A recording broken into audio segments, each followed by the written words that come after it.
Hello, everyone. Welcome to Thrive, Transformative Strategies for the New Year, the CLA virtual conference poised to redefine your approach to success. Today, we unite under the banner of innovation, ready to forge new paths in personal and professional growth. Each speaker today brings unique insights to propel us forward. Get ready to explore innovative strategies that will enhance your growth journey in 2024. Hello, happy day to everyone. I am so incredibly enthusiastic that I get to share with you what's near and dear to my heart, and that is health and wellness. And not only for me, for you, for your success and your happiness as it relates to your health and wellness journey. So let me ask you a question right out of the gate. Would you agree that it is imperative that we prioritize our health in order to unlock our potential in our life? You see, I believe that everyone, if not most, would say, absolutely yes. We know the saying, health is wealth. So my topic, thriving and accelerating health and wellness, very important. But before I dive in, please allow me to share and introduce myself. My name is Ivy Perez. I am a mom, marathoner, triathlete. I absolutely love being surrounded by trees, going hiking and trail running. I actually live 5 minutes from the beach, but that doesn't do it for me.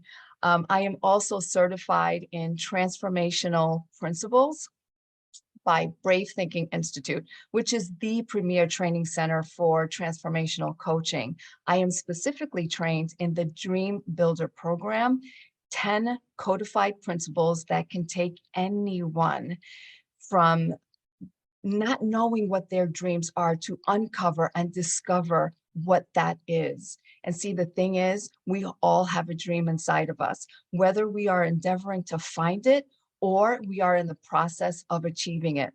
You see, because of this program, I achieved 2 of my dreams. One, I was able to let go of what wasn't serving me, and that was a 20+ year struggle with alcohol. And 2, one of my other dreams was to compete in a triathlon. I actually have done 2. I will do another one this year in 2024, possibly 2. But here's the thing. My first triathlon was I don't even remember the year. My first triathlon was 1 month shy of my 53rd birthday. So it doesn't matter how old you are. And age is just a number, and you can achieve whatever it is that's on your heart. My ultimate dream is a Ironman. Is it possible for me? Absolutely. Will it happen? Time will tell. But I have witnessed, and I am testament to the power of the transformative power of prioritizing your health and your wellness in both the professional and personal arenas. I am also author in 3 books, and there's a reason why I'm sharing this. My first book is Spiritual Fitness Survivor. This one here is when I started to talk about my journey with alcohol, titled, What Are You Running Away From? Second book, Conversations with the Divine. This was in high school. I prayed, I pleaded for just education and love. Just please show me education and love. That is my title, continuing with the alcohol journey. And third, Collaborations to Succeed. This is where it kind of all comes together. I have not arrived. I am at level 1, but it's now talking about what I do today. So the reason why I share that is because of what I do right now. I get to empower individuals to live a life with more vitality and purpose, to incorporate more mindfulness and movement, to also incorporate healthier options when it comes to food, and to let go what isn't serving you so you can move forward and live life fully in the present moment. So can we all agree that we are all facing a challenge, if not multiple challenges? I know I am. I'm facing a challenge right now. We all are. It's life. We're living. If you're breathing, you're facing some challenges. But what's interesting, life, universe, God will send us 2 signals that will stir something inside of us, shift us, cause us to grow.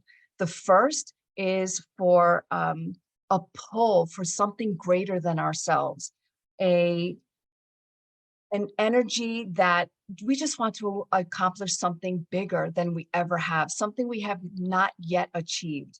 The other energy is a discontent, dissatisfaction in our current situation or circumstance in our life. It could be our health, it could be our bank account.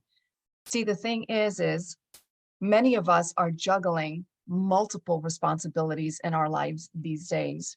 And dealing with the pressures of every day, it takes a toll. Wouldn't you agree? It takes a toll on our lives if we are not conscious about being intentional with regard to our health, wellness, and overall well-being.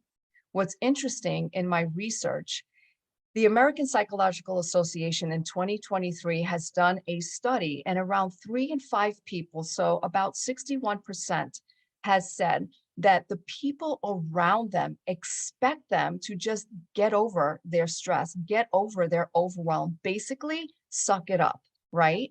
And about 47% wish that they had someone or something to help them navigate the challenges in their daily lives, some simple tools. And some adults, about 36%, say that when it comes to managing their stress, they don't know where to start.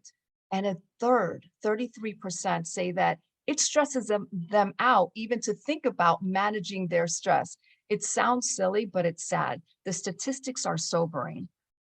So unfortunately, it often leads to neglecting our most valuable asset, and that is our health. So as we know, the consequences of neglecting our health and overall well-being is profound.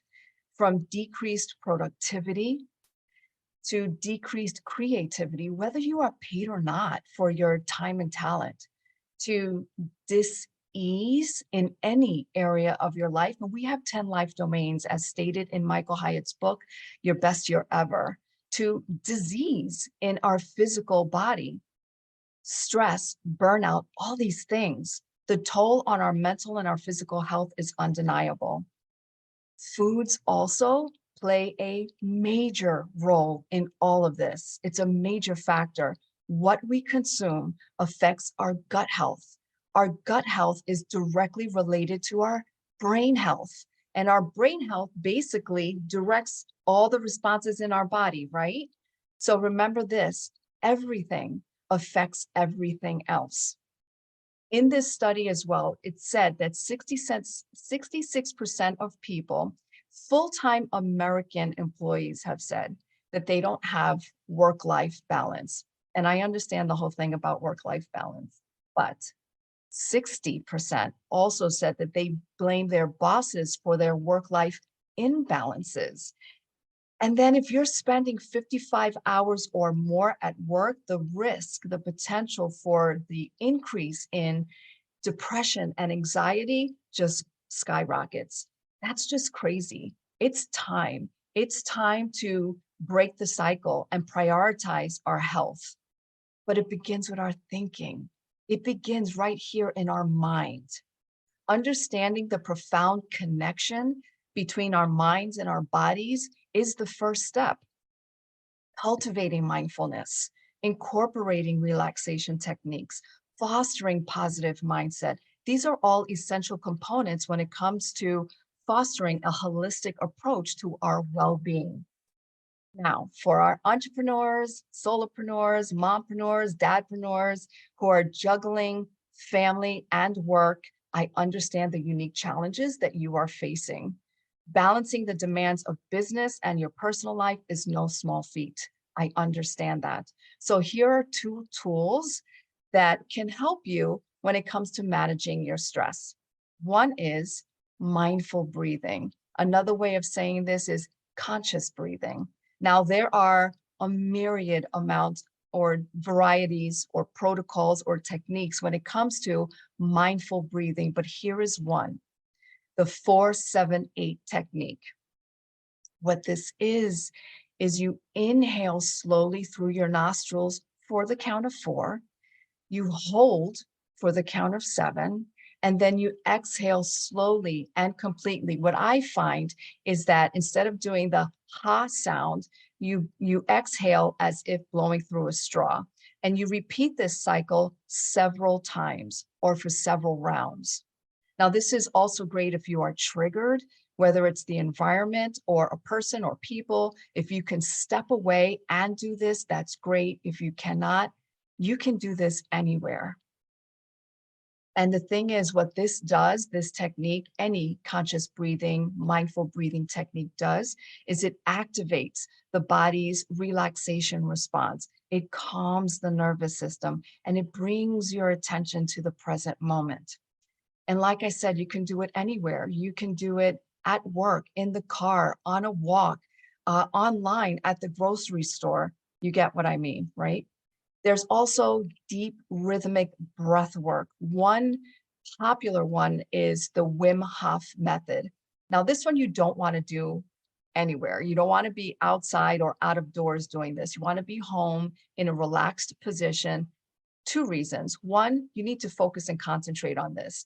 And two, you're bathing your brain with a lot of oxygen in a short amount of time that more than likely you're going to get dizzy, especially at the beginning. So you don't want to do this anywhere. Another tool, so this is tool number 2, and that is what's called the body scan meditation. So this practice involves systematically bringing your attention to different parts of your body, promoting awareness and relaxation. So you could do it right now. Feel your feet on the floor. Feel your feet in your shoes. Just feel if there's any sensations, any tingling. Wiggle your toes. Just notice that you can notice. So for example, let's say you are at the computer all day, you're working on projects, on calls, multiple Zoom meetings, and you stop for a few minutes and you do a body scan meditation. So from your toes all the way to the top of your head, you slowly move upwards. So your toes, your feet, your ankles, your calves, shins, knee, then your quads, your hamstrings, your bottom, sitting in the chair, your lower back. You do this all the way to the tips of your fingertips, to top of your head. A lot of people will hold a lot of tension in their lower back. So if you feel that as you're doing the body scan technique, then wiggle, move about if you can, stand up, move your body, get the blood flowing. But a lot of people, I'm one, where a lot of the tension is held in the neck. Now, we have more than 20 muscles from the base of our skull, underneath our jaw, all throughout to the shoulders. And a lot of people hold a lot of tension here.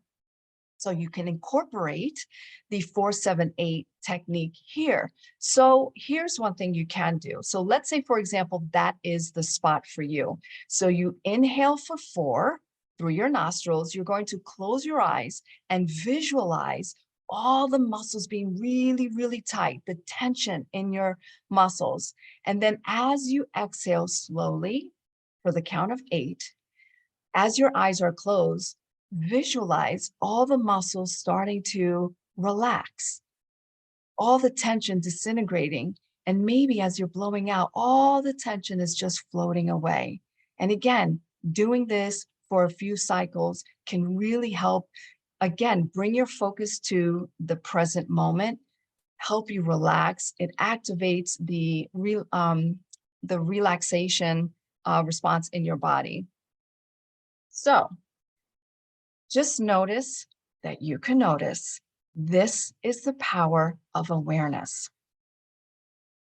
So I love doing this. It's very powerful and it's very effective. But here, I'd love to integrate the concept of the 4 stages of competence. And I will fuse the importance of letting go what doesn't serve you at the end. So the 4 stages of competence is an outline that outlines the psychological stages that we go through when we are acquiring a new skill or up-leveling our awareness muscle. So the first stage is unconscious incompetence. So at this stage, we may not be aware of a particular gap in our knowledge, a particular gap in our skills, or even our awareness. It's the you don't know what you don't know kind of thing. They say ignorance is bliss.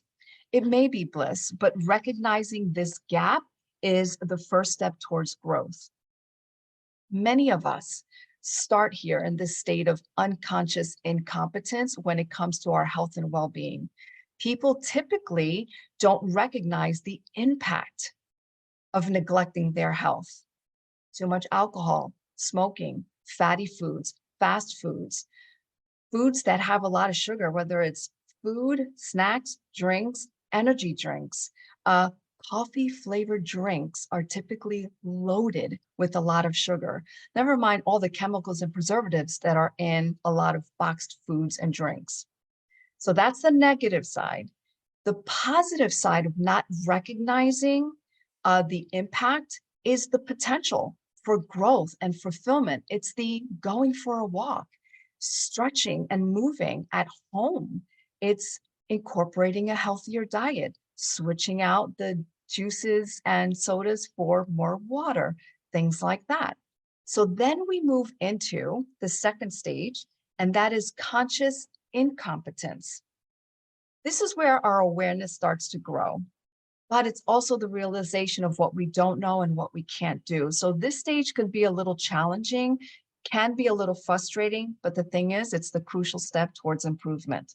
So as we move into conscious incompetence, this stage, it's essential to acknowledge what we can improve.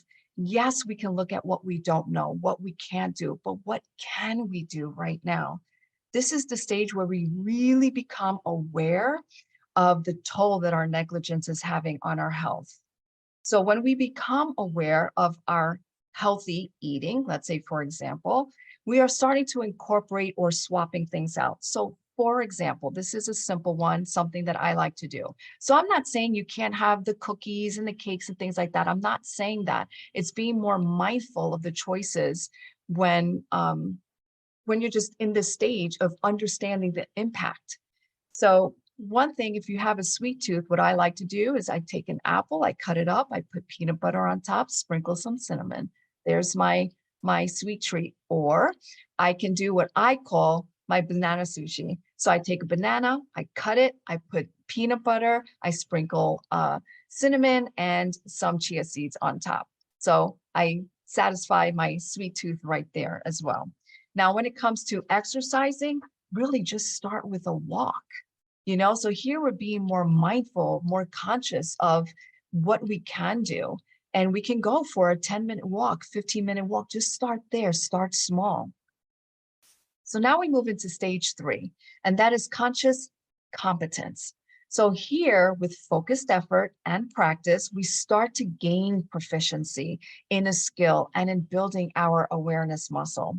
So after acquiring the knowledge of, let's say, nutrition, this is where we start making conscious efforts. So for example, peanut butter. I like using peanut butter because it's really simple, or nut butter. So the popular brands are loaded with palm oil, hydrogenated oil, molasses, high fructose corn syrup, and more corn syrup and sugar. So it's loaded with a lot of things you don't need. Turn the label around and read the ingredients. It should just be peanuts. That's it. Maybe a little salt. So that's one thing we can swap out. So there is becoming more conscious of the choices, the purchasing choices you're making. And then again, so questions here with what you can do. What can I do to maybe lose some weight? Well, we can kind of swap out juices and sodas for water. Increasing protein is very important, especially as we age. Decreasing the carbs. And it depends on what our lifestyle is as well. If you're one that works out for 90 minutes or more, you want to increase the carbs. That's for the glycogen stores.